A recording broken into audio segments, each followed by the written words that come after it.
Bahrain national guard کے commander H general شیخ محمد بن عیسیٰ بن Salman Al Khalifa نے GHQ میں فیلڈ مارشل سید عاصم منیر سے ملاقات کی۔ ملاقات میں باہمی دلچسپی کے امور، علاقائی سلامتی اور دو طرفہ دفاعی تعاون پر تبادلہ خیال کیا گیا۔ دونوں عسکری رہنماؤں نے پاکستان اور مملکت بحرین کے درمیان موجودہ ملٹری ٹو ملٹری تعلقات کو مزید فروغ دینے کے عزم کا اعادہ کیا۔ معزز مہمان نے پاک فوج کی پیشہ ورانہ مہارت کو سراہا اور علاقائی امن و استحکام میں اس کے کردار کا اعتراف کیا۔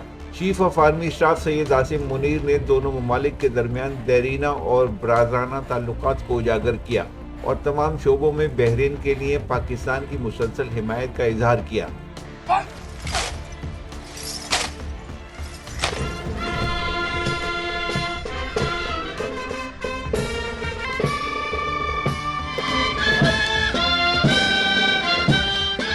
دوسری جانب رائل سعودی لینڈ فورسز کے کمانڈر لیفٹیننٹ جنرل فہد بن سعود الجہانی نے بھی GHQ میں فیلڈ مارشل سید عاصم منیر سے 1-on-1 ملاقات کی۔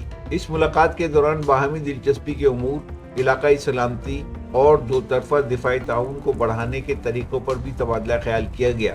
دونوں عسکری رہنماؤں نے پاکستان کی مسلح افواج اور سعودی عرب کے درمیان دیرینہ اور برادرانہ تعلقات کو مزید مستحکم کرنے کے عزم کا اعادہ کیا۔ Chief of army staff Syed Asim Munir نے دونوں ممالک کے درمیان مضبوط دفاعی تعاون پر اطمینان کا اظہار کیا اور تربیت، صلاحیت سازی اور انٹیلیجنس شیئرنگ میں مسلسل تعاون کی ضرورت پر زور دیا۔